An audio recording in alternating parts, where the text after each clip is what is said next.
Hi hello வணக்கம். Welcome to masala spoons. எறானாலே நம்ம எல்லாருக்கும் எறா தொக்கு தாங்க ஞாபகம் வரும்.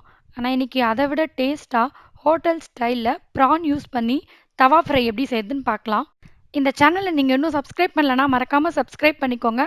பக்கத்தில் இருக்க பெல் பட்டனையும் கிளிக் பண்ணிக்கோங்க. அப்போ தான் நாங்கள் போடுற வீடியோஸோட நோட்டிஃபிகேஷன் உடனுக்குடன் உங்களுக்கு வரும்.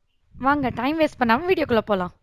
மசாலா ஸ்பூன்ஸ் 300 கிராம் எறா எடுத்திருக்கேன். இதை நல்லா க்ளீன் பண்ணிவிட்டு மஞ்சத்தூள் போட்டு கழுவிட்டு ஒரு பவுலில் சேர்த்துக்கலாம். இப்போ இதில் 1 டேபிள் ஸ்பூன் இஞ்சி பூண்டு விழுது, 1 டேபிள் ஸ்பூன் மிளகாய்த்தூள், 1½ டேபிள் ஸ்பூன் மல்லித்தூள், 1 டீஸ்பூன் மிளகுத்தூள், 1 டீஸ்பூன் கரம் மசாலா, அரை டீஸ்பூன் ஜீரகத்தூள், 1 டீஸ்பூன் காஷ்மீரி மிளகாய்த்தூள், 1 டேபிள் ஸ்பூன் கார்ன்ஃப்ளவர், தேவையான அளவு உப்பு, பாதி லெமனோட ஜூஸ், இதெல்லாம் சேர்த்து நல்லா கலந்து விட்டுக்கோங்க. இப்போ இதில் 2 டீஸ்பூன் எண்ணெய் சேர்த்துக்கலாம்.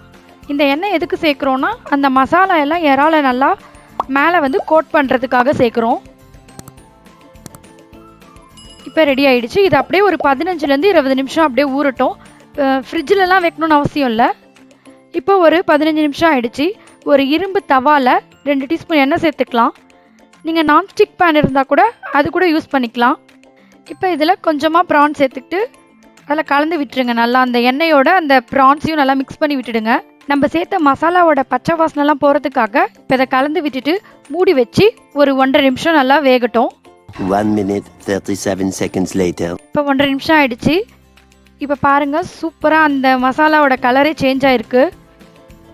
இப்போ அந்த இறாலாம் ஒரு 50லேருந்து 60% நல்லா வெந்துட்டுருக்கோம். பட் நம்ம வந்து இன்னும் ஒரு 2 நிமிஷம் அதை நல்லா வேக வைக்கணும். அதுக்காக வந்து அதை மிக்ஸ் பண்ணி விட்டுட்டே இருங்க. அப்பப்போ அந்த அடியில் அந்த பேனில் ஒட்டுற அந்த மசாலாவை எடுத்து விட்டு கலந்து விடுங்க. அதுதான் வந்து சூப்பரான டேஸ்ட் கொடுக்கும் அந்த டிஷ்க்கே. பாருங்கள், சூப்பராக ஆயிடுச்சு. இப்போ இந்த டைமில் கருவேப்பிலை சேர்த்துக்கலாம். கருவேப்பிலை சேர்த்துட்டு ஒரு 30 செகண்ட்ஸ் நல்லா கலந்து விடுங்க. அப்போ தான் அந்த கருவேப்பிலையோட ஃப்ளேவர் வந்து அதில் இறங்கி அது இன்னும் எக்ஸ்ட்ரா டேஸ்ட் கொடுக்கும். நீங்கள் எறா விரும்பி சாப்பிட்றவங்களா இருந்தால் கண்டிப்பாக இந்த டிஷ் உங்களுக்கு ரொம்ப பிடிக்கும். இந்த டிஷ் பார்க்கும்போதே சாப்பிடணும் போல் டெம்ட் ஆகுதுல. கண்டிப்பாக நீங்களும் ட்ரை பண்ணி பாருங்கள். எப்படி இருந்ததுன்னு கமெண்ட் பண்ணுங்கள். மறக்காமல் இந்த சேனலுக்கு சப்ஸ்கிரைப் பண்ணிக்கோங்க. தேங்க்ஸ் ஃபார் வாட்சிங். நன்றி.